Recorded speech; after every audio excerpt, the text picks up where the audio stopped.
Ben ritrovati dalla redazione. Primo bollino rosso stagionale nell'ultimo fine settimana di giugno lungo autostrade Alto Adriatico, lo annuncia la concessionaria, che si attende nella giornata odierna tra i 181.000 e i 189.000 transiti e nella giornata di domani tra i 174.000 e i 182.000 passaggi di mezzi lungo la rete di propria competenza, previsioni dettate dai numeri che hanno caratterizzato lo stesso fine settimana del 2023, rivisti a rialzo per effetto del trend registrato nel weekend del 22-23 giugno su tutta la rete gestita dalla rete concessionaria, più 4% rispetto alla settimana precedente.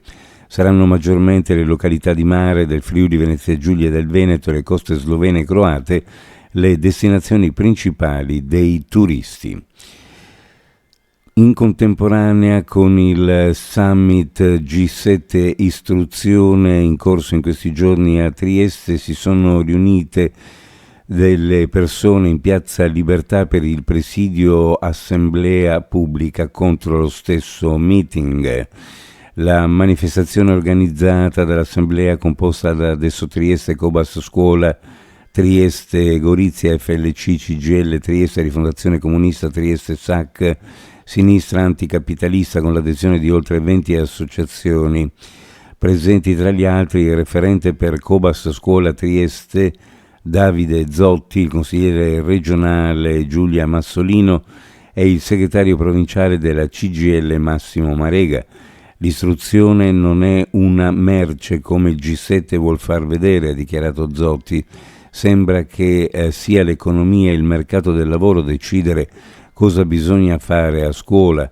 Noi siamo per una scuola libera dai condizionamenti economici, dove si fa cultura, si favorisce il pensiero critico e si impara a dialogare, non una scuola che ti deve preparare al lavoro. Erano sparite dalla superficie del mare dopo i temporali e il vento forte di qualche giorno fa, che aveva spazzato la superficie del mare rimescolando le acque anche di qualche metro in profondità. Le mucillagini però si sono ripresentate sotto costa a Trieste, visibili sulle rive dove gli accumuli si sono riformati, in particolare accanto ai moli, anche se nella quantità enorme registrate nelle settimane scorse. La superficie del mare di colore grigio-verde che emana un'olezza ben evidente nuovamente. Si prevede che la situazione non sia destinata a cambiare almeno per questo weekend. Lunedì invece sul Friuli Venezia Giulia è attesa una perturbazione che dovrebbe portare temporali, un fattore meteorologico che potrebbe aiutare a rimuovere nuovamente le mucillagini. E ancora da Trieste il tetto dell'ex Palazzo delle Ferrovie in piazza Vittorio Veneto rimarrà così com'è.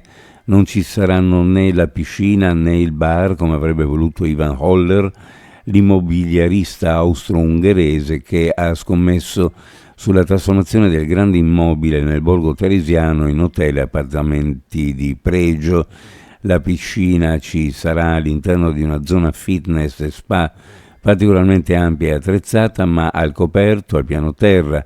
Intervento questo che non richiede alcun permesso di costruire in deroga, che sarebbe stato invece necessario per mettere mano al tetto e alla terrazza, e attorno al quale, come noto, si era aperto il lungo braccio di ferro tra l'imprenditore e il comune, e il progetto si era arenato.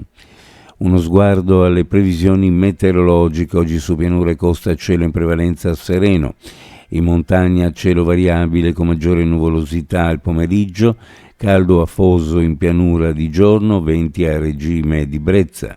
Temperature minime in pianura fra 19 e 21 gradi, le massime fra 32 e 34, sulla costa minime fra 21 e 23, le massime fra 27 e 29 gradi centigradi. Previsioni a cura di ARPA e FVG Meteo. Ed è tutto per il momento con l'informazione, grazie per averci seguito. A più tardi.